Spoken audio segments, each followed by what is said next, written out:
할렐루야. 아멘. 은혜의 자리에 오신 우리 성도님들 진심으로 환영하고 축복합니다. 우리의 소망이 오직 주님께만 있음을 믿습니다. 믿으십니까?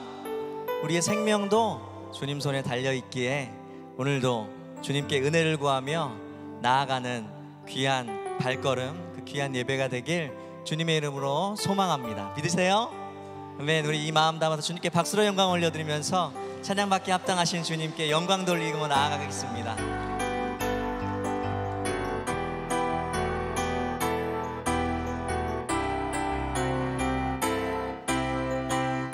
생명 주께 있네, 생명 주께 있네, 능력 주께 있네, 소망 주께 있네, 주 안에 생명 주께 있네, 생명 주께 있네, 능력 주께, 우리의 소망도 소망 주께 있네, 주 안에 생명 다해 주님을, 생명 다해 주 찬양하리,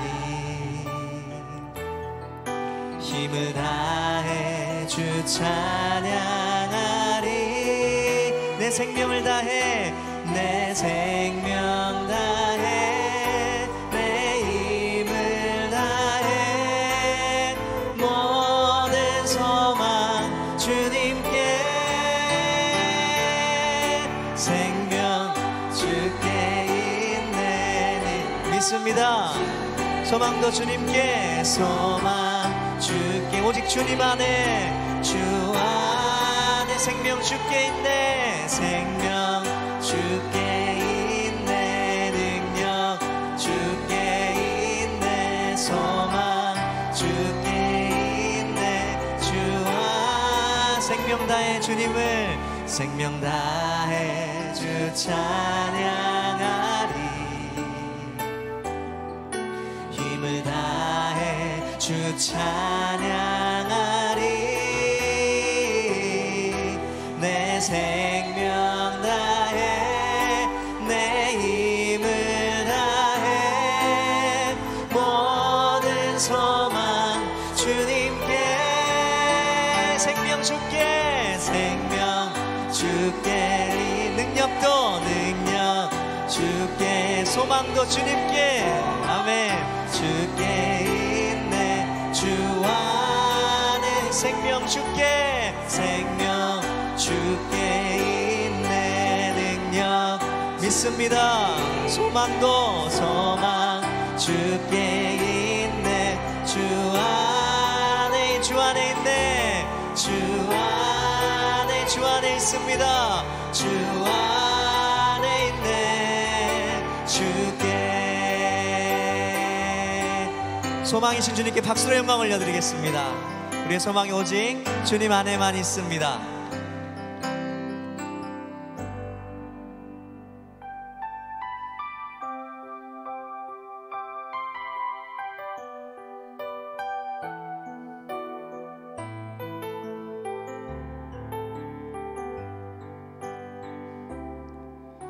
주의 자녀로 산다는 것은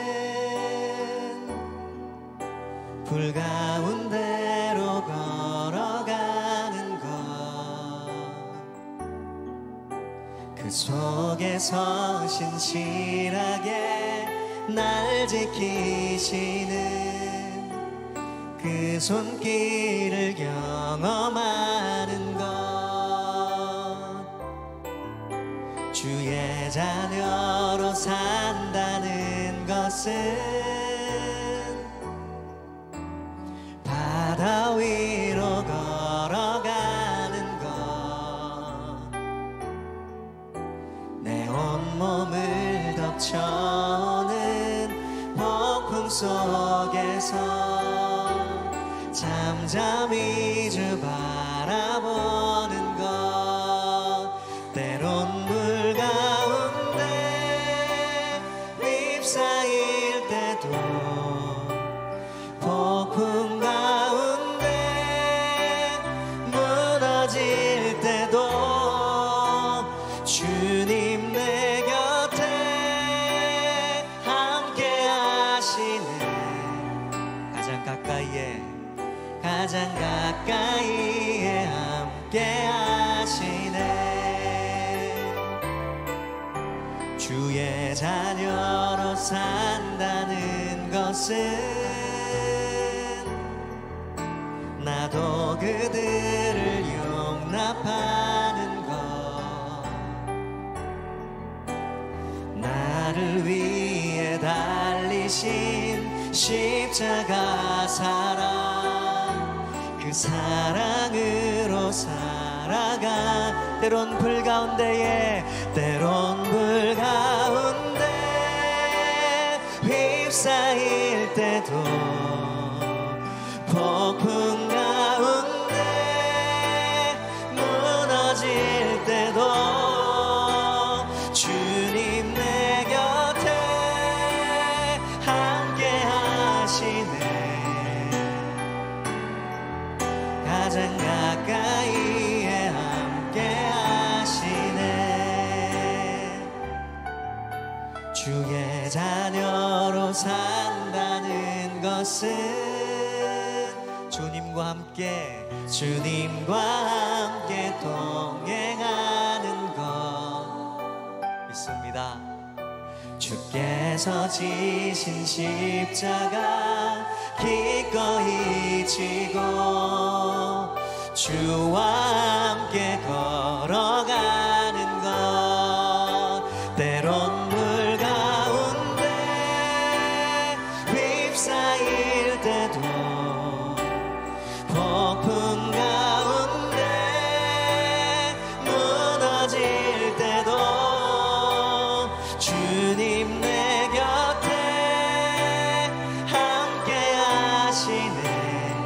가장 가까이에서 가장 가까이에 함께 때론 불 가운데에, 때론 불 가운데 휩싸일 때도, 폭풍 가운데 무너질 때도 주님 내 곁에 함께 하시네. 아멘. 가장 가까이에 함께 하시네. 가장 가까이에서 가장 가까이에 함께 하시네. 나의 안에 거하라, 나의 안에 거하라. 나는 내 하나님이니 모든 환난과 주님이 지키십니다. 너를 지키는 자라. 두려워하지 말라. 내가 널 도와주리니 놀라지 말라. 내 손 잡아주리라. 나의 안에 거하라, 나의 안에 거하라. 나는 내 하나님이니 모든 환난 가운데 너를 지키는 자라. 두려워하지 말라. 내가 널 도와주리니 놀라지 말라. 내 손 잡아주리라. 내가 너를 지명하여 불렀나니 너는 내 것이라. 내 것이라. 너의 하나님이라. 내가 너를 보배롭고 존귀하게 여기노라. 너를 사랑하는 내 여호와라. 나의 안에 거하라, 나의 안에 거하라. 나는 내 하나님이니 모든 환난 가운데 너를 지키는 자라. 두려워하지 말라. 내가 널 도와주리니 놀라지 말라. 내 손 잡아주리라. 아멘. 내가 너를 지명하여 불렀나니 너는 나는 주님의 것입니다. 내 것이라 너의 하나님이라 내가 너를 보배롭고 존귀하게 여기노라 너를 사랑하는 내 여호와라 내가 너를 지명하여 불렀나니 너는 내 것이라 내 것이라 너의 하나님이라 내가 너를 보배롭고 존귀하게 여기노라 너를 사랑하는 내 우리 한 번 더 고백하겠습니다. 주님이 우리를 지명하셨습니다. 내가 너를 지명하여 불렀나니 너는 내 것이라 내 것이라 너의 하나님이라 내가 너를 보배롭고 존귀하게 여기노라 너를 사랑하는 내 여호와라 우리를 지명하신 주님께 박수로 영광 올려드리겠습니다. 주님 우리는 주님의 것입니다.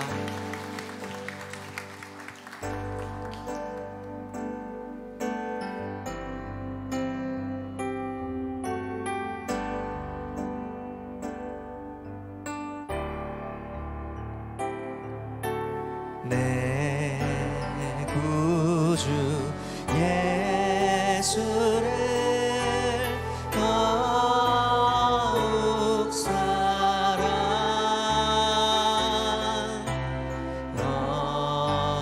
엎드려 비는 말 들으소서 내 구주 예수를 더욱 사랑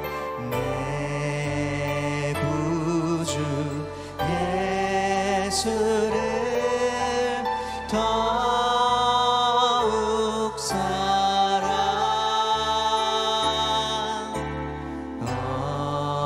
엎드려 비는 말 들으소서 내 진정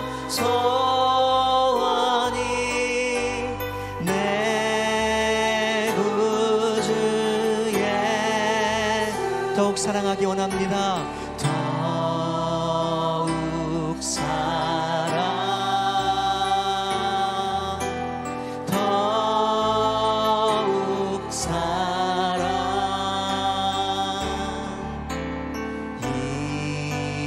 이전에 세상 나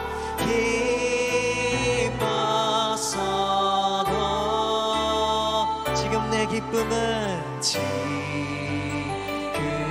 내 오직 예수님입니다. 오직 예수 다만 내미는 말 내 구주 예수를 더욱 사랑 날마다 더욱 사랑 이 세상 떠날 때 이 세상 떠날 때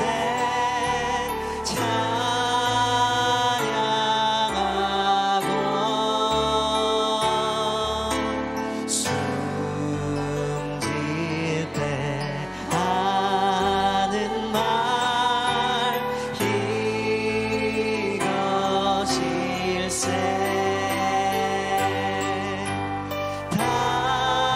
다만 내미는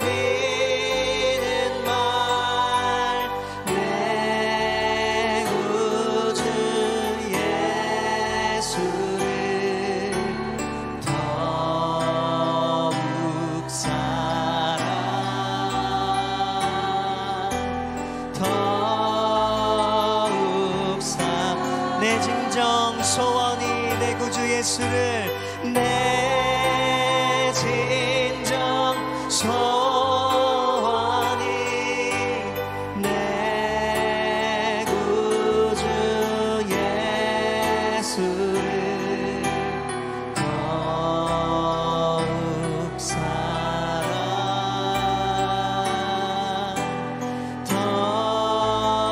더욱 사랑.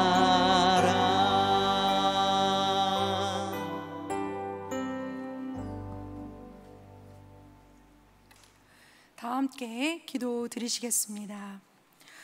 사랑이 많으신 하나님 아버지, 오늘도 수요 예배의 자리로 나오게 하시니 감사합니다. 세상의 분주함과 복잡한 마음을 내려놓고 주님께로 우리의 시선을 향합니다. 우리를 살리기 위해 그 십자가의 고난과 아픔을 견디신 주님을 바라보며 우리도 그 길을 따라 걸어갈 수 있도록 인도하여 주옵소서. 하나님 아버지, 아픔과 질병 가운데 고통하는 환우들과 가족들을 위해 기도합니다. 오랜 아픔과 힘겨움으로 지치지 않게 도와주옵시고 이 고난에 대한 이유를 내려놓고 더 단순한 믿음으로 인내하며 주님을 바라보게 도와주옵소서. 암투병 가운데 있는 성도님들, 수술 후 회복을 기다리고 있는 분들의 치료의 때를 앞당겨 주옵소서. 사랑이 많으신 하나님 아버지, 우리 새노래 명성교회 안에서 함께 만나 모여 예배하고 봉사하며 교제할 수 있는 공동체를 주셔서 감사합니다. 서로를 더 존중하고 사랑하며 위하여 기도하는 성도들이 되게 하여 주옵소서. 하나님 아버지, 우리 교회에 주신 교육과 선교의 사명을 함께 할 수 있도록 인도하여 주옵소서. 세우신 우리 담임 목사님을 능력의 장중에 붙잡아 주옵시고 피곤치 않도록 새 힘을 더하여 주옵소서. 함께 동역하시는 장로님들 가운데 함께하여 주시사 합력하여 선을 이루게 인도하여 주옵소서. 여름 성경학교와 수련회를 준비하고 있습니다. 교육부와 뉴송와의 글로벌 가족을 기억하여 주옵소서. 하나님이 기뻐하시고 하나님이 원하시는 행사가 될 수 있도록 인도하여 주옵시고 일선에서 수고하시는 부장단과 교사들에게 힘과 능력 더하여 주옵시고 은혜 충만한 여름 사역이 될 수 있도록 도와주옵소서. 이제 말씀 앞으로 나아갑니다. 말씀을 전하시는 목사님을 붙들어 주옵시고 말씀을 받는 우리 모두 가운데 깨닫는 은혜를 더하여 주옵소서. 예수 그리스도의 이름으로 기도드리옵나이다. 아멘.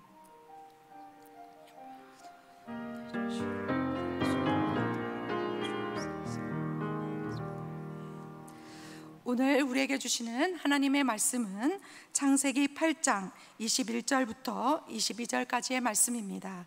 구약 10페이지입니다. 21절은 제가, 8장 22절은 합독하도록 하겠습니다. 8장 21절부터 21절까지의 말씀입니다. 여호와께서 그 향기를 받으시고 그 중심에 이르시되 내가 다시는 사람으로 말미암아 땅을 저주하지 아니하리니 이는 사람의 마음이 계획하는 바가 어려서부터 악함이라.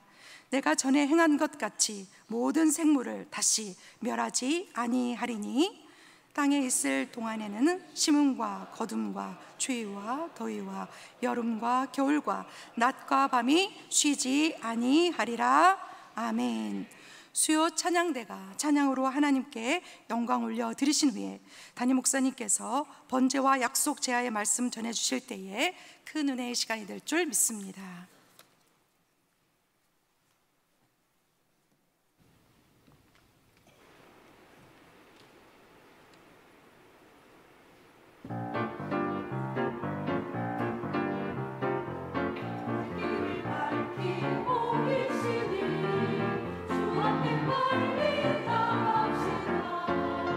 우리를 찾는 구주 예수 오노라 하시네.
아멘.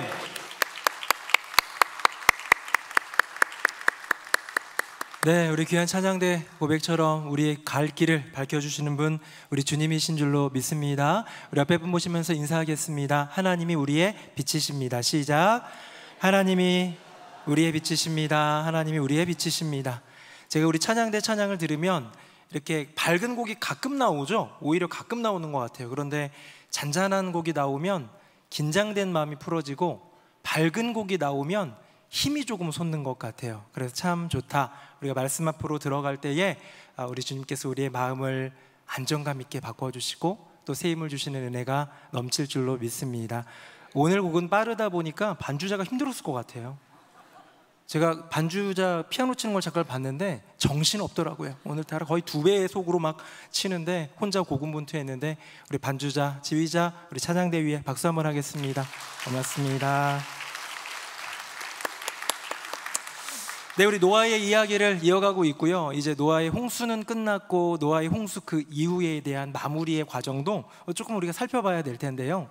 오늘은 사실 좀 짧은 구절이긴 합니다. 20절, 21절, 22절 요 어간에 있는 내용, 진짜로 이 노아의 홍수가 다 끝나고 방주에서 내려온 그 사람들, 노아와 그의 가족들, 그리고 그 많은 짐승들, 날아다니는 새들, 이런 모든 생명체들, 그들의 마지막 어떻게 보면 모습일 수도 있고 노아의 방주, 노아의 홍수 그 이후의 첫 모습일 수도 있는데요. 제가 오늘 설교 제목을 번제와 약속이라고 정해봤습니다. 그 이유는 이제 조금 이따가 아시게 될 것 같고요. 먼저 번제로 들어가 볼까요? 노아의 이야기입니다. 화면 보겠습니다. 제가 18절, 여러분 19절 읽어볼게요. 노아가 그 아들들과 그의 아내와 그 며느리들과 함께 나왔고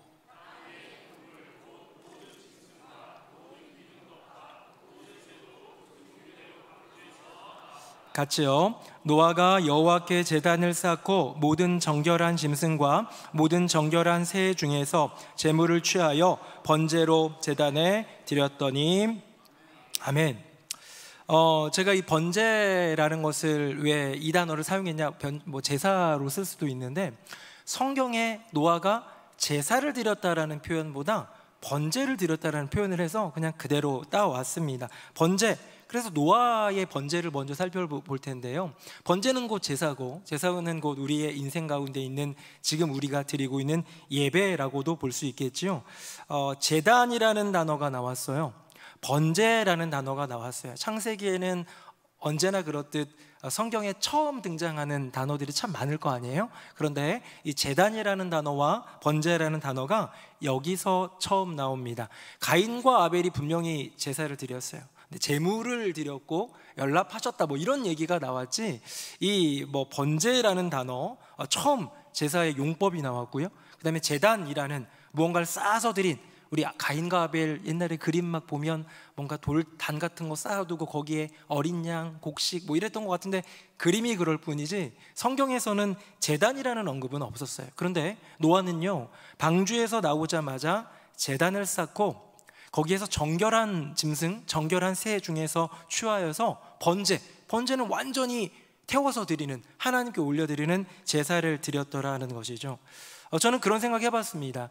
노아가 이제 홍수의 모든 전 과정, 홍수는 40일 동안 쏟아졌지만 계속 범람해 있고 그거 막 불어가지고 마르고 땅이 완전히 땅땅하게 굳을 때까지 총 1년 10일, 우리 지난 시간에 좀 배웠죠? 그 기나긴 1년이라는 시간 동안에 기다려서 드디어 그 땅에 발을 딛게 되었을 때 거의 죽는구나 싶을 정도로 무섭지 않았겠습니까? 비가 내리치는 그게 홍수가. 그런데 그렇게 땅에 딛게 되었을 때 그냥 인간이라면 여호와 하나님을 믿는 우리는 이제 신약을 건너왔으니까 예수님을 의지하는 우리가 아니라 일반 사람들이라면 뭘 했을까 생각해 봤어요. 그랬는데 이런 답이 나왔습니다. 일단 모든 세상에 사람 다 죽었고요, 동물들 아무것도 없고요, 이 방주 안에 있던 동물들만 남았잖아요. 그러니까 처음 오게 된 이곳, 마치 영화에서 새로운 외계 행성이나 아니면 새로운 그런 곳에 이렇게 가게 되면 탐험을 하듯이 탐색했을 것 같아요. 야, 여기 살만한 곳인가? 어떻게 됐나? 홍수 그 이후에 하나님이 심판하신 새로운 세상은 어떤 모습일까? 탐색을 했을 수도 있고요. 그 다음에 기본적으로는 뭐 인간이니까 오늘 밤에 잠을 자야 되잖아요. 그래서 집도 지어야겠다, 당장 오늘 잘 곳을 준비하는 것도 하나의 임무였겠다. 생각해보니 이것저것이요, 할 게 많아요. 1년 동안 땅에 발을 디뎌보지 않았기 때문에 하고픈 것도 참 많을 텐데, 놀랍게도 노아는 1년 10일의 그 기나긴 시간 동안 방주에 머물면서 드디어 하선한 이후 제일 먼저 한 일은 여호와 하나님께 제단을 쌓고 번제를 드린 일이더라는 거예요. 사랑하는 새노래 명성교회 성도님들, 여러분은 여러분의 인생의 중요한 순간 하나님을 기억하고 계십니까? 제가 보니까 우리 교회 새벽 기도라든가 이런 거 나오는 분들이 있어요. 거의 정해져 있어요. 그런데 안 나오는 분이 나오는 경우는 뭔가 문제가 있어서 나옵니다. 그리고 대충 보면 느낌이 오는 분도 있어요. 이를테면 한 10월이나 이때쯤 돼가지고 오는 분은 아들, 딸 수능 때문에 오는 분도 있어요. 저는 너무 고마운 일이에요. 그거 하나님께 기도한다는 게 얼마나 귀합니까? 물론 학원도 보내고 공부도 시키고 이것저것 다 하겠지만 기도를 할 수 있다는 게 얼마나 중요하고 소중합니까? 그런데 그렇게 기도해가지고 자녀 수능도 치르고 뭐 수시도 그 전에 하고 정시도 어떻게 해가지고 했는데, 여러분 잘 될 수도 있고 못 될 수도 있겠죠. 그렇죠? 예수 믿는 사람은, 새벽 기도 나온 사람은 다 잘 돼요? 잘 된다라는 의미도 좀 다르겠지만 내가 원하는 대로 돼요? 그러지 않을 때도 있겠죠. 그런데 기도한 대로 또 되는 경우도 있어요. 주님이 응답해 주시고 도와주시고 그 길을 열어주시는 경우도 있어요. 제가 얘기하고 싶은 건 뭐냐면, 이걸 이루기 위해 기도하며 달려왔는데 이루었을 때나 이루지 못할 때 그때에도 하나님을 찾았을까? 그때 그 순간 하나님을 기억했을까? 저는 늘 설교를 합니다. 수요예배 설교도 하고 주일 설교도 해요. 주일 설교를 하고 나면요, 이렇게 저를 돌아보는데 저는 소심한 A형이어가지고 오늘 설교 너무 못한 거 아닌가 이런 생각이 들 때도 있고, 또 때로는 오늘은 그래도 괜찮았던 것 같아, 성도님들이 조신 분이 별로 없고 괜찮은 것 같아, 막 이렇게 하잖아요. 근데 제가 개인적으로 저를 살펴보니까 그것만이 아니라 뭐 최근에 우리 임직식도 했고 행복축제도 했고 조금 그래도 의미 있고 중요한 행사를 치른다고 하면요, 이 행사를 치르고 또 때로는 중요한 설교를 하고 나면 그걸 돌아보면서 무언가 미스가 많았고 부족했을 때는 오히려 제가 하나님께 기도하게 되더라고요. 하나님 죄송해요, 제가 준비가 부족했나 봐요. 하나님 제가 이러했던 것 같아요. 다음엔 잘할게요. 약간 제가 죄책감이 있는 스타일인가? 근데요, 막 설교가 잘 됐거나 아니면 행사가 잘 치러지고 나면 잠시 까먹는 경향이 있어요. 제가 잘했다고 생각해서가 아니라 그냥 좋으니까, 그냥 성도님들도 행복하니까, 뭐 임직식도 잘 마쳤으니까 이러면서 넘어가다가 다음날 아침 월요일쯤 돼가지고요, 아침에 비로소 감사기도를 드리는 경우도 있었더라는 것이죠. 저는 이 신앙이라는 것이 어디에서 진짜 신앙이 나타나느냐, 저와 여러분의 진짜 믿음이 나타나느냐, 여러분 언제일 것 같아요? 우리 흔히 설교 듣는 내용 중에 뭐가 있냐면, 고난이 진짜 믿음의 시금석이다라는 말이 있어요. 평안하고 행복할 때는 뭐 전혀 문제 없고 좋은 일만 가득할 때는 그 사람 믿음이 진짜인지 아닌지 몰라요. 욥 보세요. 아들, 딸 정말 잘 낳았고 잘 크고 뭐 어마어마한 부자의 동방의 최고의 부유한, 건강도 뭐 이루 말할 것도 없고, 이럴 때 욥은 그럼에도 불구하고 순전하고 하나님을 경외하고 악에서 떠난 자라고 성경이 기록하고 있지만, 진짜 그의 믿음이 드러나는 건 언제입니까? 고난이 있을 때, 고난이 주어졌을 때, 그때에도 마음을 지키고 입술을 지키고 내 믿음과 내 신앙을 지키느냐겠지요. 그래서 고난이 올 때에는요, 이게 진짜 믿음인가 아닌가를 어떻게 구분하냐면, 이 사람의 믿음이 알곡인가 쭉정인가로 구분이 돼요. 알곡인가 쭉정이었나. 진짜 그 안에 알맹이는 없었던, 그냥 하나님 도와주세요만 했었는데 안 도와주고 고난이 오면 팍 넘어지는, 진짜 그 안에 그 알곡, 알맹이가 없는 것 같은, 그렇게 나눠질 수 있는데요, 만약에 이걸 통과했어요, 고난을 통과했어요, 고난과 시련을 이겨냈고 버텨냈고 그랬을 때에 놀라운 축복과 은혜가 있을 때에 그가 보여주는 믿음의 모습과 자세는요, 알곡과 쭉정이 개념은 아니에요. 고난을 지나왔기 때문에 그의 인생은 알곡, 그의 믿음은 알맹이가 있는 신앙이라고 한다면 그 다음은 뭐냐? 그 고난이 다 지나고 난 다음에도 변함없이 하나님을 기억하고 하나님을 예배하고 하나님을 찬양하면서 하나님을 높이는 사람, 그런 인생은 열매가 그 차이를 보여주더라는 거예요. 고난이라는 것을 통해서 내 신앙이 쭉정이었나 알맹이였나를 살펴볼 수 있다면, 고난이 지난 다음에는 내 안에 있던 이 알맹이 믿음이 얼마나 많은 열매를 맺을 수 있을까를 돌아보게 되더라는 것이죠. 우리 잘 아는 성경의 그 10명의 나병 환자, 예수님께 고침을 받고 제사장에게 몸을 보이라, 아직 나병인데 가라고 그러니까 일단 순종하면서 가다 보니까 나았어요. 9명은 곧바로 제사장에 갔어요. 그거 제사장이 표만 주면 나는 다시 가족에게로, 다시 우리 공동체로 사회생활도 할 수 있고 나는 내 인생 다시 회복되는 거니까.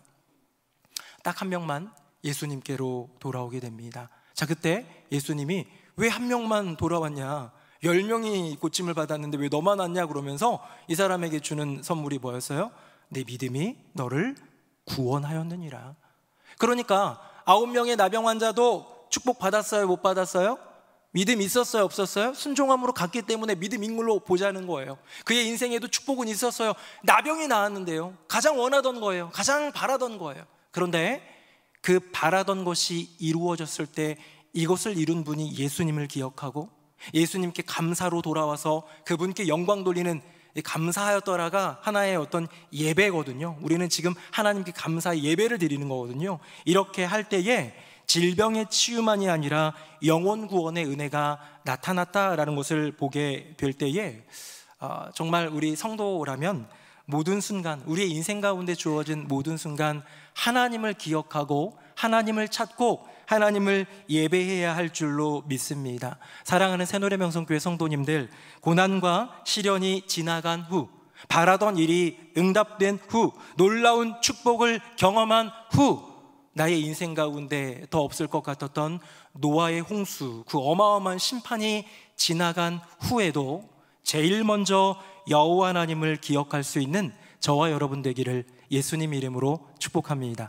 그래서요, 여러분 자녀 여기 계신 분들, 어른분들은 이미 자녀들 다 출가도 시키고 그랬겠지만, 자녀를 양육하는 부모의 입장에서 중요한 건 뭐냐면, 야, 너 순종해야 돼, 너 성경 읽어, 이거보다요, 성경 읽으라면 읽겠지만 언제까지 아빠의 권유로 읽겠습니까? 언제까지 뭐 하겠습니까? 그런데요, 진짜 중요한 것은 무엇이냐면, 이 아이가 고난과 시련을 만났을 때 하나님께 기도하자 얘기해 주는 것, 그리고 함께 기도하는 것, 그리고 놀라운 고난을 버텨내거나 지나가서 아니면 좋은 결과가 있거나 좋은 은혜가 있었을 때 우리 하나님께 감사하자라고 하는 것, 그렇게 아이들과 함께, 그렇게 자녀들과 함께, 그렇게 우리의 가족과 함께 중요한 순간 하나님을 기억하는 우리 모습, 우리의 가정이 될 때 그 가정은 정말 단단한, 알곡이 넘치는, 그래서 풍성한 열매가 있는 복된 가정이 될 줄로 믿습니다.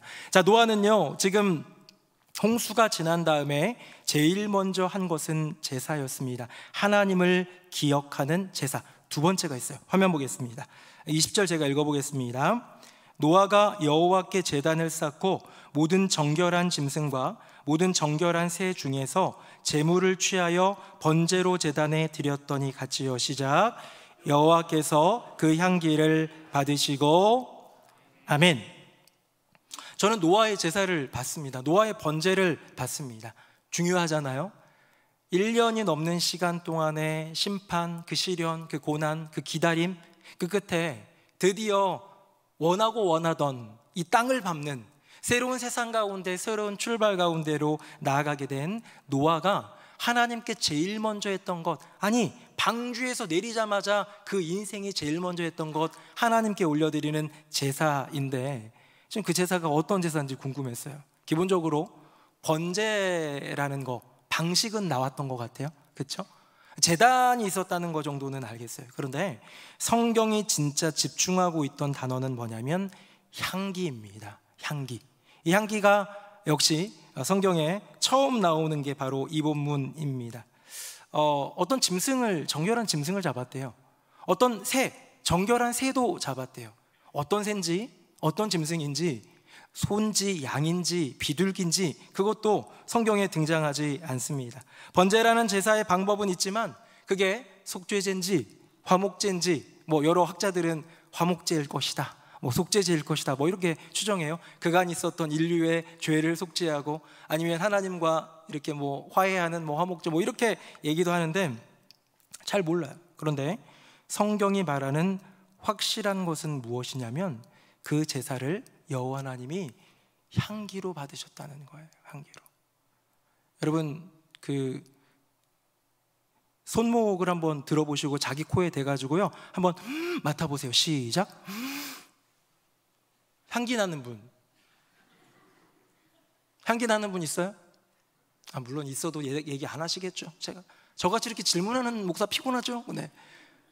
아마 향수를 뿌린 사람이라면 여기에서 향기가 나지 않았을까 싶어요. 제가 그 향기에 대한 거를 좀 찾아보면서 봤는데요, 이 향기라는 게 그냥 냄새 좋다만이 아니라 향기는 마음을 진정시켜주고, 냄새 말고요, 나쁜 냄새 말고 좋은 냄새는 이 마음을 진정시켜주고 힐링하게 해주고 차분하게 해주고 밝게 해주는 효과가 있대요. 저것만 이번에 알았던 건가요? 네. 아로마 테라피라고 해가지고 이런 것도 있는데 저는 사실 아로마 테라피 들어본 적은 있는데요, 그게 과연 그럴까라는 생각은 있어요. 그런데 제가 최근에 경험했어요. 어떤 분이 저한테 선물을 해주셨는데 이렇게 향기가 가득 들어있는 봉투 안에 들어있는 그런 퍼퓸 샤쉐, 이름도 어려워요. 이런 거를 이렇게 선물로 주셔가지고 목양실에다 딱 놨어요. 목양실 혹시 우리 권사님들, 피택 권사님들 다 한 번씩 들어와서 면담하면서 이게 목양실이군요, 처음 오신 분들이 굉장히 많더라고요. 목양실은 방이 3개로 이루어져 있습니다. 그래서 맨 끝에 방이 있고요, 중간 방에서 우리 피택 권사님들, 피택 안수 집사님들 면담하고 장로님들이랑 당회도 하고 교육자들이랑 회의도 하고, 제일 중요한 그 방에다가 이 향기 나는 거를 딱 뒀어요. 그랬더니요, 들어오는 분들마다 가끔씩 너무 냄새가 좋아요, 목사님 어디서 나는 냄새예요, 이런 분들이 꽤 있었어요. 왜? 냄새가 좋으니까 좋은 거예요. 그런데 마지막 끝방이 있습니다. 그 끝방은 제가 혼자 머무는 곳이고 가끔 컵라면도 뜯어먹고 음식물 쓰레기가 썩어가고 있는 곳이어가지고 악취가 나요. 그래서 제가 아내가 오늘도 와가지고 여긴 냄새가 왜 이러냐고 하면서 굉장히 뭐라고 그러더라고요. 문 하나를 차이로 하나는 향기로 가득 차고 하나는 냄새로 가득 차 있어요. 그런데 어느 곳에 들어가느냐에 따라서 표정이 달라질 수가 있고 마음이 달라질 수 있더라는 거예요. 오늘 본문에 나오는 이야기, 노아가 올려드린 번제, 사실은 짐승 타는 냄새겠죠. 어떤 새인지 모르겠지만 그 새가 번제니까, 태웠으니까 타는 냄새겠죠. 근데요, 타는 냄새 얘기하는 게 아니에요. 숯불고기를 좋아하신다라는 게 그 향을 좋아하는 게 아니에요. 그 안에 들어있는 진짜 하나님이 원하시는 향기를 맡았기 때문에 하나님이 기뻐하지 않으셨겠습니까? 여러분, 제사에 무엇이 중요합니까? 하나님이 받으시는 게 중요한데요, 그 하나님이 향기롭게 맡으셔야지 되는데요, 그 향기는 도대체 무엇일까? 그 사람의 마음, 그 사람의 인생, 그 사람의 전부더라. 성경에 나오는 첫 제사, 가인과 아벨의 제사, 하나님이 가인과 그 제사는, 그 제물은 안 받으셨고요, 아벨과 그 제물은 받으셨다고 성경에 기록되어 있는 것 제가 설교도 했지요. 사람을 받으시는 거예요. 아브라함에게 이삭을 바쳐라 얘기하십니다. 그래서 이삭을 데리고 가요. 사흘길을 모리아 땅을 향해서 나아가요. 내가 100살에 낳은 내 하나밖에 없는 내 아들 이삭을 주님이 바치라고 하시니 순종하는 마음으로 지체하지 않고 걸어가는, 하지만 고통스럽고 괴롭고 피하고 싶은, 하지만 견고한 또 믿음이 있는 그 걸음걸음으로 나아갔던 아브라함의 마음, 아브라함의 믿음, 그 향기를 받으신 거예요. 야, 너 이삭 건드리지 마라. 옆에 양 한 마리 걸려있으니까 그걸로 제사 드려. 그게 향기가 더 좋아서가 아니라 여호와 이래 하나님은 그것을 준비하신 거고요. 하나님이 정말 기다리신 것은 무엇입니까? 아브라함의 마음이에요. 아브라함아, 아브라함아, 내가 내 독자, 내 아들 이삭까지도 내게 아끼지 아니하였으니 이제야 내가 내 하나님 여호와 나를 경외하는 줄을 이제야 아노라 하고 하면서 아브라함의 마음을, 그 안에 들어있는 하나님을 향한 사랑의 향기를 경험한 것 아니겠습니까? 로마서 12장 말씀에 보면 우리의 삶을 거룩한 산 제사로 드리라고 합니다. 우리의 삶이 제사라면, 우리의 인생이 제사라면 우리 하나님이 받으심직한 그런 향기는 뭐겠습니까? 주님 사랑하는 마음이고 주님 영광 위에 살아가는 우리의 삶이 아닐까요? 저는 노아의 이 번제를 보면서 거기에 나타나는 단어를 좀 한번 우리의 인생으로 한번 대비해 봤는데, 너무 간단한 건데 표로 한번 준비해 봤습니다. 우리 화면 한번 볼까요? 여러분, 제단입니다. 여러분, 제단은 제가 뭐라고 써놨네요. 그렇죠? 뭘까요? 노아가 준비했던 제단, 그 제단은 지금 우리가 사는 이 세상이라고 생각해요. 다음입니다. 그럼 제물은 뭘까요? 노아는 정결한 짐승, 정결한 새 중에서 제물을 골랐지만 우리 주님은 너의 삶을, 너의 인생을 거룩한 산 제사로 드리라고 합니다. 이제 마지막 향기인데, 향기는 뭘까요? 답을 바로 말해보면 향기는 여호와 하나님을 사랑하는 마음, 이웃을 사랑하는 마음, 그리고 하나님 나라를 이루기 위해 우리 주님께 오직 영광 돌리는 그 삶이 향기가 되지 않겠습니까? 고린도서에 보면 2장에 그리스도의 향기라는 말이 나와요. 너희는 그리스도의 향기다. 사망에 이르는 냄새도 있고 생명에 이르는 냄새도 있는데, 맞아, 너희는 생명을 나타내는 그런 냄새, 너희는 예수 그리스도의 그 아름다운, 맡으면 영혼이 회복되고 맡으면 기분이 좋아지는, 맡으면 너무너무 은혜가 넘치고 행복한 눈물이 나는 그런 그리스도의 향기가 되어야 한다라고 사도 바울이 고린도 교회에 권고했던 것처럼, 사랑하는 새노래명성교회 성도님들, 우리의 삶이 거룩하고 아름다운 예수의 향기가 되기를 예수님 이름으로 축복합니다. 제단은 우리가 사는 이 세상입니다. 제물은 바로 우리의 인생입니다. 우리의 마음, 우리의 삶을 통해 주님께 제사를 드리는데 향기로운 산제사, 주님이 맡으실 때에 참 좋다, 받으실 수 있는 그런 산제사를 드릴 수 있는 저와 여러분 되기를 예수님 이름으로 축복합니다. 이제 번제에 대한 이야기를 했는데요, 노아의 번제였습니다. 홍수가 지나고 나서 1년 10일이나 지나고 나서 기다리고 기다린 끝에 자기가 원하는 것들을 이루었던 이 땅에 드디어 발을 딛게 되었을 때 제일 먼저 하나님을 기억하는 제사를 드렸고요, 그 제사는 온전하게 하나님께 드리는 마음과 삶을 드리는 제사였기 때문에 하나님이 받으시는, 향기롭게 받으시는 제사였다라는 얘기를 했습니다. 자, 그렇다면 우리가 하나님께 제사를 드릴 때, 우리가 하나님께 번제로 올려드릴 때 하나님은 우리에게 무엇을 주실까요? 화면 보겠습니다. 제가 21절 읽어볼게요. 여호와께서 그 향기를 받으시고 그 중심에 이르시되 내가 다시는 사람으로 말미암아 땅을 저주하지 아니하리니 이는 사람의 마음이 계획하는 바가 어려서부터 악함이라. 내가 전에 행한 것 같이 모든 생물을 다시 멸하지 아니하리니. 같이요, 시작. 땅이 있을 동안에는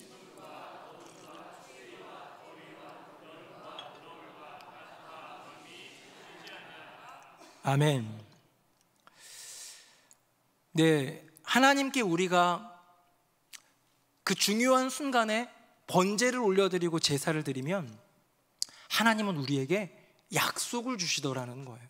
우리에게 새로운 약속을 주시더라는 거예요. 방금 우리가 본 본문에 보니까 제가 타이틀도 썼습니다만 아니하리라 하지요. 제가 아니하리라만 색칠을 했지만 뭐라고 말하고 있냐면 땅을 저주하지 아니하리라 말씀하십니다. 모든 생물들 뭐 이런 것들 다시 멸하지 아니하리라 말씀하십니다. 그러면서 땅이 있을 동안에 심음과 거둠과 추위와 더위와 여름과 겨울과 낮과 밤, 주님의 순리대로 돌아가는 이 세상의 아름다운 것들이 쉬지 아니하리라 라고 말씀하고 계신 것이지요. 저는 이 이야기를 보면서 일단 뭐 좀 이따가 나누겠습니다만 가장 감동적인 건 뭡니까?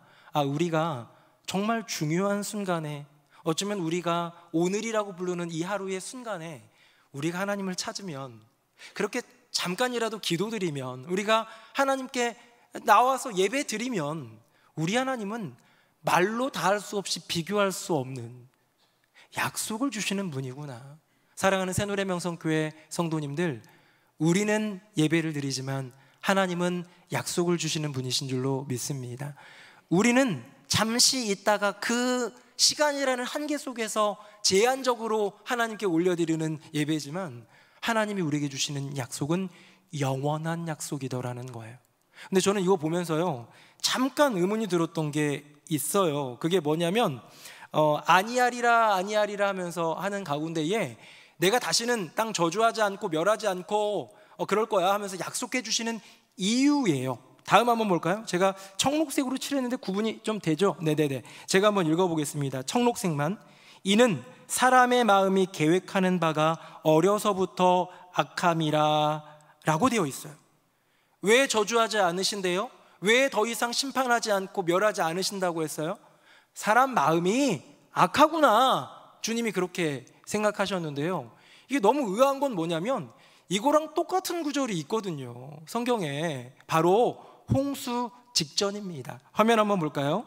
제가 5절 한번 읽어보겠습니다. 여호와께서 사람의 죄악이 세상에 가득함과 그의 마음으로 생각하는 모든 계획이 항상 악할 뿐임을 보시고 그리고 나서 심판하겠다라고 여호와 하나님이 선포하셨다라는 거예요. 여러분, 너무 역설적이지 않습니까? 바로 2장 전인 6장에는요 사람의 마음이, 그 계획하는 것들이 매사가 악하니까 나 이거 안 되겠다, 나 이거 얘네들 지은 거, 창조한 거 후회해. 제가 설교했습니다만 그 후회는 인간의 후회랑은 달라요. 한탄하시고 괴로워하시면서 홍수로 땅을 멸해야겠어. 이거 다음 구절이 이제 8절이 이제 그러나 노아는 여호와께 은혜를 입었더라 하면서 이제 방주를 예비하는 과정이 나오는 거예요. 하나님이 심판을 작정하신 이유가 뭐예요? 사람 마음이 악해서예요. 그런데 하나님이 노아의 번제를 받으신 다음에 약속하신 거 뭐예요? 우리 지난 바로 앞에 PPT 한번 보여주실래요? 거기 보면 똑같죠? 이는 사람의 마음이 계획하는 바가 어려서부터 악함이라 라고 말하더라는 거예요. 제가 이거 좀 고민이 돼가지고요 연구를 해봤더니 베스터만이라는 신학자는 이것을 여호와의 자기 극복이라고 합니다. 저는 이게 좀 불편해요. 여호와 하나님 왜 자기를 극복하셔야 됐을까? 우리의 이제 못난 성품이나 아니 우리의 연약함, 우리의 어떤 실수, 이런 것들을 좀 극복하고 성장해 나가야 되는 건 맞는데 하나님이 성장하실 분이 아니고 전지전능하신, 완벽하신, 완전하신, 영원하신 분이 자기 극복이라는 표현이 뭘까라는 생각했습니다. 조금 더 들어보니까 사람의 마음이 어쩔 수 없다는 것을 알았다? 이것도 좀 동의가 잘 안 되긴 해요. 여러분, 인생 살다 보면, 특히 자녀들 키우다 보면 내가 요렇게 키워야지, 요런 마음으로 키워야지 하다가 이게 안 된다는 걸 깨닫고 조금 부정적인 생각으로는 야 이거 안 되겠다, 냅둬야겠다도 바뀔 수 있고요. 아니면 내가 이렇게 하는 것은 이 아이에게 적당하지 않다 해가지고 방법을 바꾸기도 하고. 근데 이것도 다 연약한 인간의 개선 내지는 변화 아닐까요? 사람의 마음 같이 있다 보면 사실 조금씩 알게 되기도 해요. 어제는 저희 교회에 이제 장례가 2건이 있어가지고 장례식장에 이제 문상을 다녀왔어요. 그런데 이제 아내랑 가는데 그 남정네들이, 아들들이 아무도 집에 없어가지고 막내딸을 데리고 갔어요. 갔는데 우리 권추님 권사님 장례장에 갔어요. 장례식장에 갔는데 막 목사님 오셨다고 막 애까지 왔다고 하면서 이렇게 막 반겨주시고, 애는 그냥 어쩔 수 없이 데려간 건데, 네. 끝나고 나가는데 권추님 권사님 참 고마운 분이었어요. 제 막내딸을 보면서 아유 예쁘다, 아빠 말고 엄마 닮았네, 그렇게 얘기를 한 거예요. 제가 부탁을 했잖아요, 그렇죠? 뭐라고 부탁했어요? 제발 제 딸에게, 저도 느껴요, 제 아내보다 저를 닮은 걸 제가 느끼는데 제발 그런 말을 하지 말아달라고 했는데 얘가 이미 너무 많이 들어가지고요 이제는 포기 상태거든요. 그래서 거의 이제 자기가 아빠 닮았다는 걸 수용하는 단계, 그런 단계에 이르렀는데 그래도 이제 권춘윤 권사님 그렇게 얘기해 주시니까 얼마나 고마워요. 그래서 차 타고 가는 길에 와 기분 좋겠네 라고 제가 얘기한 게 아니라 아내가 얘기한 거예요. 기분 좋겠네, 엄마 닮았다고 해서. 그랬더니 아윤이가 뭐라고 얘기하냐면요, 그거 그냥 나 듣기 좋으라고 해주는 말이야. 그래서 왜 그랬더니 만약 정말 내가 엄마 닮았다고 생각했으면 우리 아윤이 예쁘다, 엄마 닮았는데 너무 엄마 닮은 것 같아 라고 해줬을 텐데 감정이 안 실렸대요. 아윤아 예쁘네, 아빠 말고 엄마. 요즘에 아윤이가 학교에서 배우는 게 상대방 마음 짐작하기래요. 그런 것도 배우는 게 있나 봐요. 시간이 지나다 보면 예전에는 말로만으로 그냥 이 사람의 뜻을 생각을 하지만 살다 보면 이 뉘앙스라는 것이 있고 이 말에 담긴 저의라고 하나요? 깔려져 있는 의도도 있고 또 여러 가지 많은 것들을 알아가게 되잖아요. 우리는 그렇습니다. 부부도 마찬가지고 형제도 마찬가지고 친구도 마찬가지고 우리 교우들도요, 살다 보면 그냥 좋은 성도인 줄 알았고 좋은 교우인 줄 알았지만 같이 일하다 보면 갈등이 생기기도 하고 마음이 어려워지기도 하고 그런 것 아니겠습니까? 그렇게 우리는 마음을 알아가는 거예요. 인간이니까. 근데 여러분, 하나님이 인간의 마음을 이번에 알아가신 거예요. 6장에 이 녀석들 마음이 악하구나, 태어날 때부터 이거 악한 놈들이구만, 심판해야겠다 그랬는데 심판하고 나니까 얘는 어려서부터 악하구나 깨달으신 거예요. 그게 아니라는 거예요. 저는 제가 생각할 때는 사람의 마음과 죄성에 대해서는 이미 익히 알고 계셨고요, 이들에게는 그냥 스스로가 변화되기 위한 스스로의 어떤 요인이 그 안에, 구원의 요인이 그 안에 없고 전적인 타자, 그러니까 누군가가 건져줘야 되는 거를 이미 하신 분이, 왜 창세기 3장 15절에 이 여인에게서 난 아들이 뱀을 짓밟게 되는 이 구속사의 실마리가 되는 복음이 그 안에 처음 등장하지 않습니까? 주님은 원래부터, 여호와 하나님 원래부터 아들 예수에 대한 계획, 예수 외에는 답이 없다라는, 내 아들을 통해서만이 구원을 이룰 수 있다라는 의지와 계획을 가지고 계셨습니다. 그런데 심판을 통해 수많은 사람들이 죽어가는 가운데에 이 황폐한 땅을 보시면서 내가 공의로 이 내 백성들에게 접근했던 이것을 이제는 사랑으로 접근해야겠다라는 하나님께서 그 마음, 원래 그 안에 있었던 공의와 사랑, 이 저울질이 아니었을까? 여러분, 제가 언젠가도 한번 예화 중에 얘기했는데 너무 유명한 예화가 하나 있어요. 근데 그 예화를 얘기할 건 아니에요. 이 예화를 한번 들어보세요. 어떤 그 푸주간에서 이렇게, 옛날에는 백정이라고 그래가지고요, 이렇게 천한 사람들 중에서도 백정을 제일 그랬잖아요. 근데 거기에 한 사람이 와가지고 이름을 픽픽 불렀잖아요. 상근아, 고기 한 건 내와라 라고 하니까 이제 고기 한 근을 내왔어요. 다음 사람이 왔는데 아무리 백정이어도 어떻게 해요? 박서방, 고기 한 근만 주게. 그래서 한 근 받아왔어요. 그렇죠. 근데 고기가 크기가 달라요. 이 이야기 다 아시죠? 그래서 이 막말했던 사람이 왜 이렇게 된 거냐 그랬더니, 그거는 상근이가 썰어준 거고 이거는 박서방이 썰어준 거니까 그렇다. 왜 웃으세요? 이거 모르셨어요? 네. 그래도 좋으세요? 네. 근데 제가 이해가 싶은 게 이게 아니에요. 자, 요즘 시대에 이걸로 얘기를 하면 요즘 젊은이들, 요즘 MZ세대는 바로 얘기할 거예요. 그건 공의롭지 못하다고. 왜? 아무리 그렇다 할지라도 적게 주고 많이 주고 그거는 저울 정확히 재야 되는 거 아니냐라고 할 수 있지 않겠습니까? 그렇죠? 제가 질문 드려봅니다. 상근이가, 그 박서방이 나에게 상근아 라고 막 대하면서 부른 사람에게 한 근보다 덜 줬을까요? 아니면 박서방에게 한 근보다 더 줬을까요? 뭘 대답하려고 그래서 답변이 없어요. 네. 아무도 모릅니다. 제 생각에는요, 만약에 박서방이라 부른 사람에게 한 근을 그대로 주고요, 상근아 한 근 내와라 이런 사람한테 한 근보다 덜 줬으면 요즘 MZ 애들한테는 저 공의롭지 못해 이렇게 들었겠지만, 저는 그걸로 얘기하고 싶은 게 아니라 이 상근이라는 이 백정, 이 푸주간에서 일하는 이 사람이 미움으로 접근하는 거예요. 덜 준 거니까.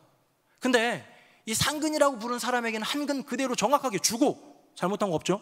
근데 박서방 고기 한 근만 내오게 라고 했더니 한 근보다 조금 더 주었다라면, 이거는 이 사람에 대한 미움의 접근이 아니라 이 사람에 대한 사랑의 접근 아니겠습니까? 똑같은 거예요. 같은 일을 보고 같은 상황 속에서 어쩌면 여호와 하나님은 홍수라는 심판이라는 공의로 접근을 하셨다면, 여전히 악하고 여전히 어려서부터 악하고 그 악함은 변할 수 없는 인간의 죄성, 선악과를 따먹으면서부터 가져왔던 변하지 아니하는 그 죄성, 스스로 해결할 수 없는 그 죄성을 알기에 공의로 하셨던 선택했던 그 길이 아닌 이제는 사랑으로 선택하리라 라는 것. 홍수로 인해 어마어마한 지각 변동이 있었습니다. 살고 있던 수많은 사람들이 죽었고 방주에 올라탔던 동물들 빼고는 다 죽었고 홍수가 내리면서 지형도 변했을 거고 어마어마한 변화가 있었지만 가장 놀라운 변화를 보이는 것은 여호와 하나님의 마음이고요, 그것은 하나님의 변심이 아니라 하나님의 깨달음이 아니라 그것은 하나님의 더 사랑의 결심이더라는 것이죠. 사랑하는 성도님들, 하나님이 공의로 우리를 판단하고 공의로 우리를 짓누르는 것이 아니라 더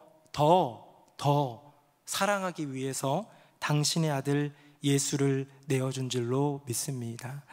이제 말씀을 맺어볼 텐데요, 이제 홍수가 끝났잖아요. 이런 질문을 해봤습니다. 그럼 왜 홍수를 하셨을까? 심판일 수 있죠. 심판일 수 있는데 그 홍수가 궁창 위에 그 물들이 한꺼번에 40일 동안 쏟아졌던 어마어마한 비, 그 어마어마한 비가 하나님의 눈물, 하나님의 절규이지는 않았을까?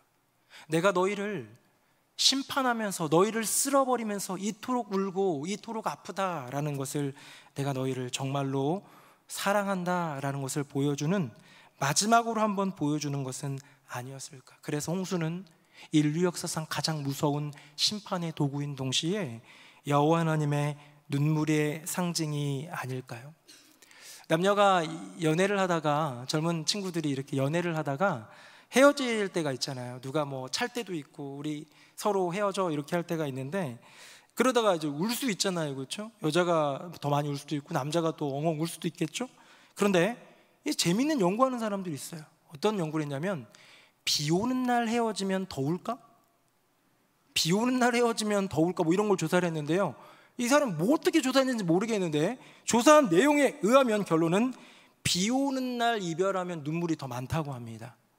그러니까 이제 비도 우중충하게 내리고 그래서 그런 건지, 그렇게 비가 오면 더 마음이 구름이해지고 우울해져서 그런 건지 모르겠는데 눈물이 더 많대. 어떤 근거로 어떻게 실험했는지는 잘 모르겠어요. 눈물이 더 많대요. 근데 또 하나가 있대요. 뭐냐면요, 비 오는 날 울면요, 그렇게 후련함이 쨍쨍한 날 울 때보다 훨씬 더 후련하대요. 해소가 더 잘 된다는 거예요. 그 이유가 뭘까 생각을 해봤는데 그 이유는 걔도 안 알려주더라고요. 그런데 제가 한번 생각해 봤을 때 그 빗줄기가 눈물 같잖아요. 내가 우는데 같이 울어주는 누군가, 우리는 하나님이 울어준다 생각할 수 있겠지만 그런 연인들은 하늘이 함께 울어주네, 뭐 이런 느낌으로 위로를 받기 때문에 해소가 더 되지 않았을까 생각을 해보는 것이죠. 홍수, 어쩌면 그 정말 그냥 가랑비 내리는 것도 아니고 장대비 내리는 것도 아니고 하늘이 열리면서, 하늘의 문이 열리면서 쏟아졌던 궁창 위에 그 물, 하나님의 눈물이지 않았을까. 그리고 이제 노아의 번제를 받으시면서 이렇게 말씀하시는 건 아닐까. 이제 더 이상 그 눈물을 흘리지 않겠다. 내가 너희를 놓지 않겠다. 늘 넘어지고 또 무너지는 내 자녀들을 이제는 꼭 붙들고 있겠다 라고 말씀해 주시는 거 아닐까. 어쩌면 노아는 아비규환과도 같은 노아의 그 어마어마한 홍수의 그 실체를 눈으로 볼 수밖에 없었던 인생인데요, 노아가 어떤 사람이었어요? 그러나 노아는 여호와께 은혜를 입었더라. 영어로 번역하니까 노아가 found, 뭐를? 하나님의 눈 안에 있는 favor, 그 호의, 그 은혜를 발견한 사람, 하늘을 바라보는 사람이었다면 이 노아의 홍수, 이 어마어마한 심판의 홍수조차 하나님의 눈물처럼, 하나님의 절규처럼 느껴지지 않았을까? 그래서 그 눈물이 모두 마르고 그치고 난 이후에 그 하나님께 진심을 다해서 인생 최고의 제사를 드린 것은 아닐까. 사랑하는 성도님들, 여러분들은 여호와 하나님의 그 눈물을 보지 못했기 때문에, 노아의 홍수를 경험하지 못했기 때문에 아름다운 제사를 못 드리고 계신가요? 아닙니다. 노아의 홍수보다 더 큰 하나님의 눈물, 하나님의 절규를 우리는 알고 있습니다. 바로 십자가지요. 우리가 그 십자가를 경험했다면, 그 십자가에서 흘린 예수님의 피가 하나님의 눈에서 나오는 가장 뜨거운 눈물, 피눈물인 것을 안다면 이제 가장 아름다운 산 제사, 우리가 올려드리는 제사는 어떤 희생 제사가 아니라 우리의 삶으로 드리는 산 제사니까 그렇게 향기를 올려드려야 되지 않겠습니까? 오늘 설교 제목은 번제와 약속인데요. 번제와 약속, 노아의 이야기, 이 홍수의 끝에서 나오는 3절짜리 짧은 구절이지만 번제와 약속은 기준이 확실히 다른 것 같아요. 화면 보겠습니다. 자, 번제는 사람의 선물이고요, 약속은 하나님의 선물입니다. 다음입니다. 번제는 일회성 퍼포먼스입니다. 그 시간, 내게 주어진 시간 가운데 할애해서 잠시 드리는 그런 제사인데요, 하나님의 약속은 당신의 영원한 의지더라. 다음입니다. 그렇기 때문에 일회성 퍼포먼스 후 우리는 그 종종 잊고 살아갑니다. 분주한 우리의 삶. 그러나 하나님의 약속, 그것은 영원하기에 그 약속이 우리를 붙들고 또 붙들더라. 사랑하는 성도님들, 노아가 번제를 드릴 때 하나님의 약속이 임했습니다. 아주 제한적이고 아주 짧은, 어쩌면 최선을 다해 드렸지만 별것 아닌 인간이 드릴 수 있는 그냥 최선의 제사일 뿐이었는데 하나님의 영원한 약속이 임하더라는 것이죠. 여러분, 하나님의 약속, 내게도 주세요, 내게도 주세요, 약속에 심취하기보다 그 약속을 주셨던 그 하나님의 마음을 생각하면서 우리도 향기로운 제사를 오늘 올려드리는 것은 어떻겠습니까? 저는 그래서 오늘 설교 제목이 번제와 약속인데요, 이렇게 한번 좀 정해봤습니다. 영원한 약속을 초청하는 오늘의 번제. 오늘이라는 것은 딱 24시간이에요. 그렇죠? 오늘은 또 6.25인가요? 이렇게 참 그런 하루예요. 나의 인생 가운데 하루예요. 그런데 그 하루에 잠시 몇 시간, 1시간이라도 10분이라도 30분이라도 하나님께 받으실 만한 향기로운 제사, 삶의 제사, 진정한 예배를 드리게 될 때에 하나님께서 영원한 약속을 주신다는 것, 오늘의 분명한 말씀 아니겠습니까? 하나님, 오늘이라고 살아가는 이 하루, 오늘이라고 살아가는 이 하루, 이 시간 가운데에 제가 하나님께 거룩한 산제사, 향기로운 산제사를 드리기 원합니다. 하늘의 문을 여시고 내 마음 가운데 임재해 주시고 내 삶 가운데 임재해 주시고 우리 가정에 임재해 주시고 우리 교회에 임재해 주셔서 주님이 다스리시는, 주님이 기뻐하시는, 주님이 행복해 하시는 그런 나의 삶이, 우리의 가정이, 우리의 교회가 되기를 예수님의 이름으로 축복합니다. 아멘. 우리 함께 찬양하겠습니다.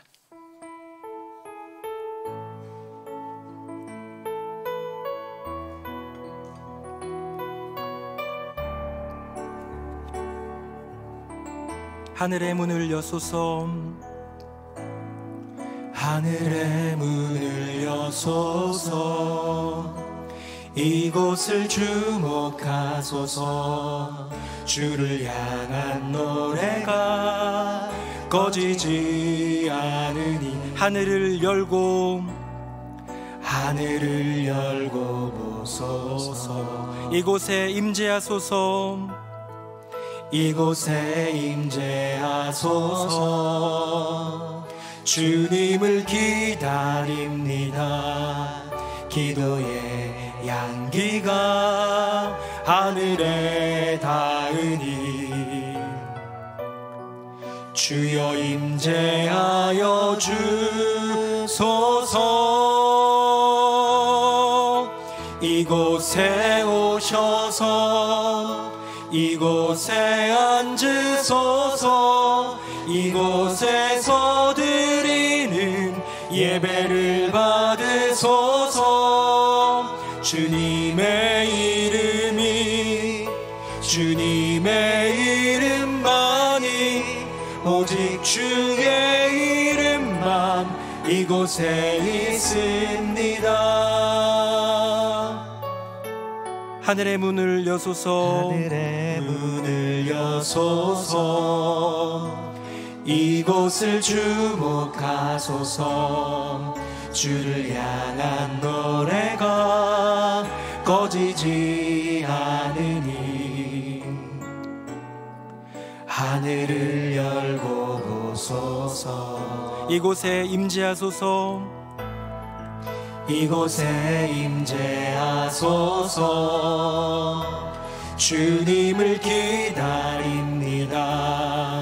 기도의 향기가 하늘에 닿으니 주여 임재하여 주소서.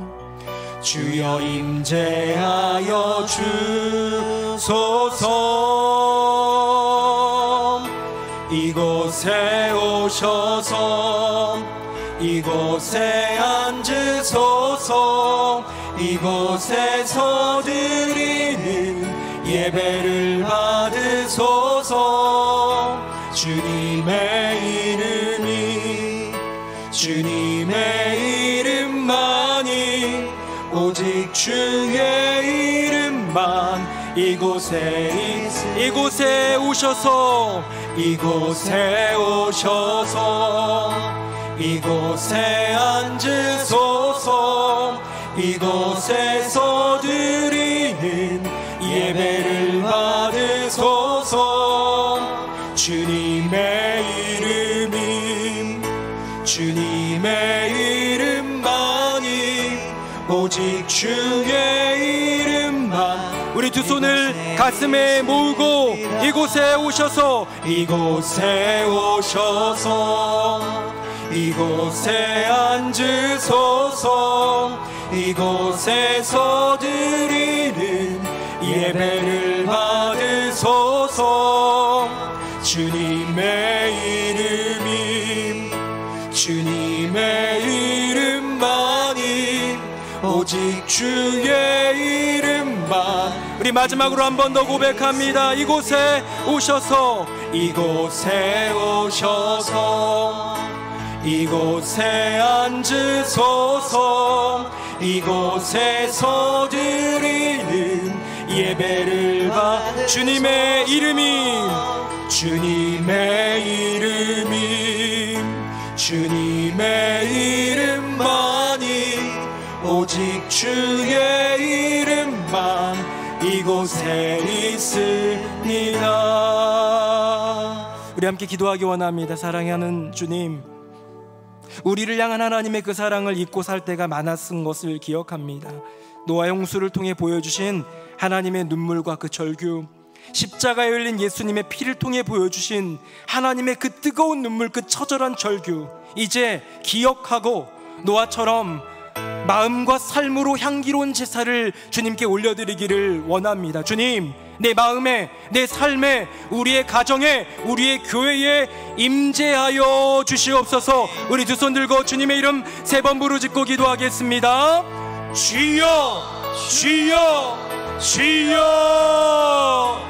살아계신 아버지 하나님, 역사하시는 주님, 우리가 주님 노아의 홍수 그 처절했던 심판의 과정이 지나가는 동안 두려웠고 무서웠고 정말로 힘겨운 기다림이었지만 그 홍수는 주님의 눈물이었음을 보게 됩니다. 그 홍수는 여호와 하나님의 그 처절한 절규였음을 보게 됩니다. 십자가에서 흘리신 예수의 피를 통한 하나님의 가장 뜨거운 그 눈물, 그 처절하고도 처절했던 그 절규, 그것이 바로 날 위한 하나님의 사랑임을 이제 기억하고 나의 마음을 들여 나의 삶으로 주님이 받으심직한, 주님이 향기롭게 느끼실 만한 삶의 제사를 주님께 올려드리게 하여 주시옵소서. 주님, 이 시간 감히 이 시간 주님의 보혈, 주님의 은혜를 구하며 감히 주님께 나아갑니다. 주여, 내 마음에 임재하여 주소서. 주님, 내 삶에 임재하여 주소서. 주님, 우리의 가정 가운데, 우리의 교회 가운데 임재하여 주소서.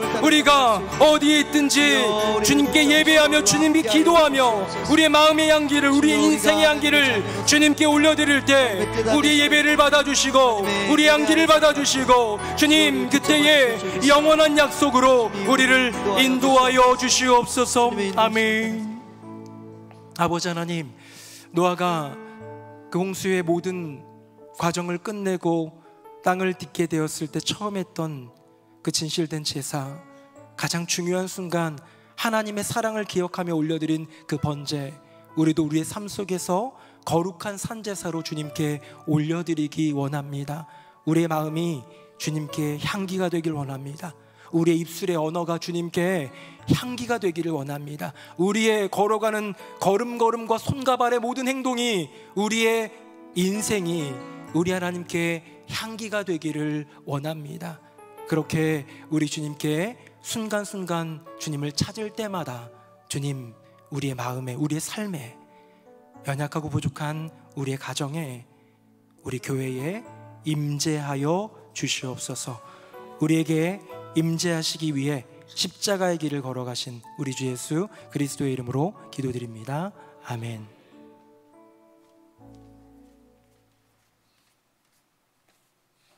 말씀에 큰 은혜 받았습니다. 다 함께 찬송가 545장 찬양하시겠습니다.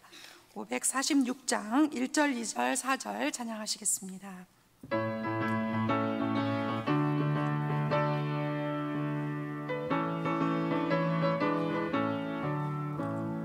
주님 약속하신 말씀 위에서 영원토록 주를 찬송하리라. 소리 높여 주께 영광 돌리며 약속 믿고 굳게 서리라. 굳게 서리, 영원하신 말씀 위에 굳게 서리. 굳게 서리, 그 말씀 위에 굳게 서리라. 주님 약속하신 말씀 위에서 세상 염려 내게 엄습할 때에 용감하게 힘써 싸워 이기며 약속 믿고 굳게 서리라.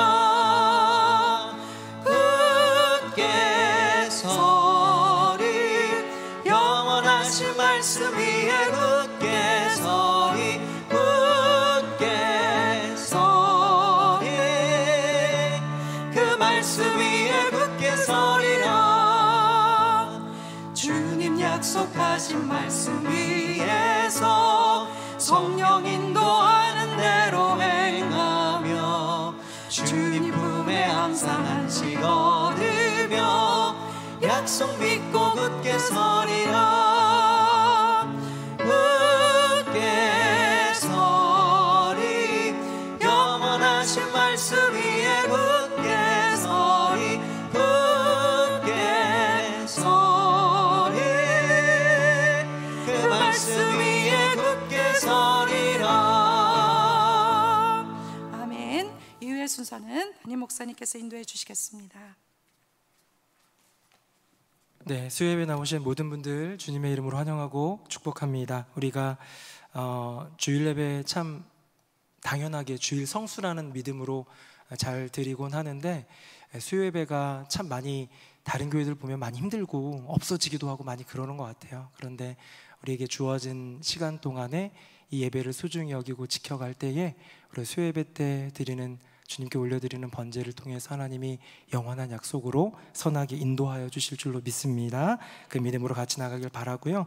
이제 7월, 8월 여름 성경학교 및 수련회 시즌이 됐습니다. 이번에 여름 성경학교 및 수련회 전체 큰 주제는 사랑하기 프로젝트예요. 사랑하기 프로젝트인데, 우리 교회학교 아이들이 정말 하나님 사랑하고 이웃 사랑하는 그 사랑을 배워갈 수 있는 좋은 시간이 되면 좋겠고요. 이번 주일 우리 주보에는 나가지는 않았지만 아마 다음 주일에 나갈 텐데요.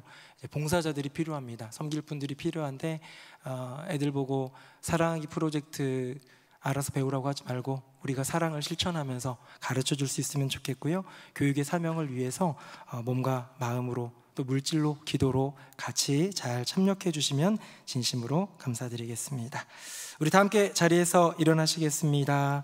우리 앞에 분하고 인사하겠습니다. 향기로운 번제를 드립시다. 시작. 향기로운 번제를 드립시다. 향기로운 번제를 드립시다. 우리 가장 귀한 사람 함께 찬양하겠습니다.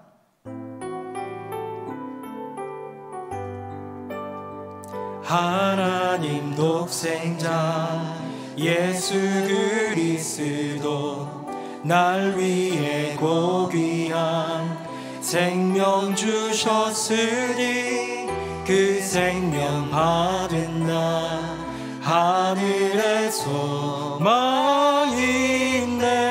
나의 삶은 귀한 삶이라. 내가 복음을 알고 내가 복음을 믿고 내가 복음을 전하며 살아간다면 나의 삶은 가장 귀한 삶이라. 내가 예수를 알고 내가 예수를 믿고 내가 예수를 전하며 살아간다면 나의 삶은 가장 귀한 삶. 내가 예수를 위해 내가 예수를 위해 내가 살아간다면 나의 작은 삶 아무도 모른다 해도 나의 삶은 가장 귀한 삶이라. 나의 삶은 가장 귀한 삶이라. 우리 한 번만 더 기도하기를 원하는데요. 오늘은 우리 자녀들이 있습니다. 근데 정서적으로도 그렇고 또 여러 가지 많은 면에서 마음이 아픈 아이들이 많아요. 요즘에 참 많은 것 같은데 우리 마음이 아픈 아이들을 위해서 기도하고요. 인생이 고단한 성도들이 참 많습니다. 시련과 어려움 속에서 아픈 이들 참 많고요. 불안하고 힘겨운 가정들이 또 있습니다. 여러 가지 위기 속에서 힘겨워하고 두려워하는 가정들이 있습니다. 우리 마음 아픈 아이들, 인생 고단한 성도들, 불안하고 힘겨운 가정들 혹시 떠올려지는 분이 있거나 그런 가정이 있다면 특별히 기도해 주시길 바라고요. 우리 두 손 들고 주님의 이름 한번 부르짖고 함께 뜨겁게 중보하면서 기도하겠습니다. 주여! 살아계신 아버지 하나님, 우리 주변에 밝게 행복하게 자라나야 될 어린이들이 마음이 아픈 아이들이 왜 이렇게 많은지요.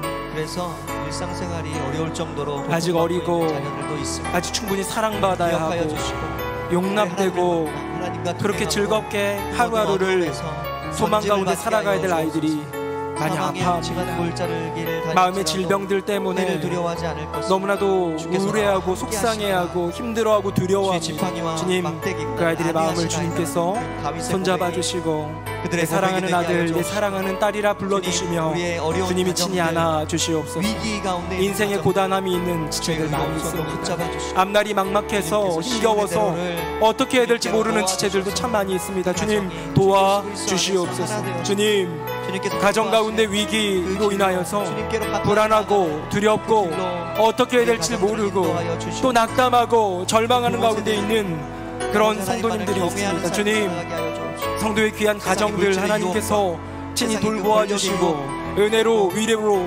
하나님의 사랑으로 충만하게 덮어주시고 함께하여 주시옵소서. 오 주님, 이 모든 것들을 통하여 하나님의 선함과 따뜻함이 드러나게 하여 주시옵소서. 아멘. 아버지 하나님, 우리로 하여금 노아의 번제를 드리게 하사 하나님의 영원한 약속을 마음속에 새기고 살아가는 담대함과 든든함을 허락하여 주시옵소서. 우리 주변에 정말 마음이 약해져 있고 두려워하고 불안해하는 어린아이들이 왜 이렇게 많은지요. 주님, 인생이 너무 고단해서 앞길이 막막해서 눈물을 흘리는 성도가 왜 이렇게 많은지요.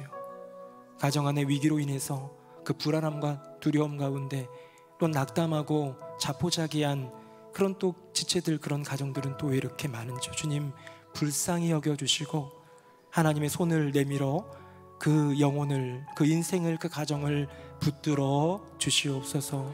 다시는 내가 그 물로, 홍수로 심판하지 않고 너의 인생 동안 선하고 좋은 하나님 나라의 세계가 쉬지 아니라 하리라 약속하신 것처럼 그 영원한 약속으로 붙들어 주시고 인도하여 주시옵소서.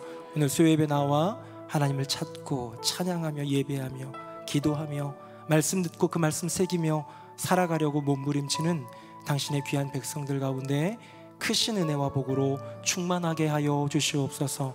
또 예배를 위해 섬긴 주님의 귀한 아들 딸들 가운데 크신 은혜와 복으로 그 인생을 충만하게 하여 주시옵소서. 감사드립니다. 예수님 이름으로 축복하며 기도드립니다. 아멘. 주 예수 그리스도의 은혜와 아버지 하나님의 크고 놀라우신 그 사랑과 성령님의 교통하심이 나의 인생 가운데 주어진 중요한 순간 노아처럼 번제로 향기로운 제사로 하나님께 나아가리라. 주여 내게 임재하소서. 나의 삶에, 우리의 가정에, 우리 교회에 주여 임재하소서 구하며 나아가는 새노래 명성교회 모든 성도님들 머리 위에 그 삶과 가정과 앞날 위에 이제부터 영원토록 함께 하시기를 간절히 축원하옵나이다. 아멘.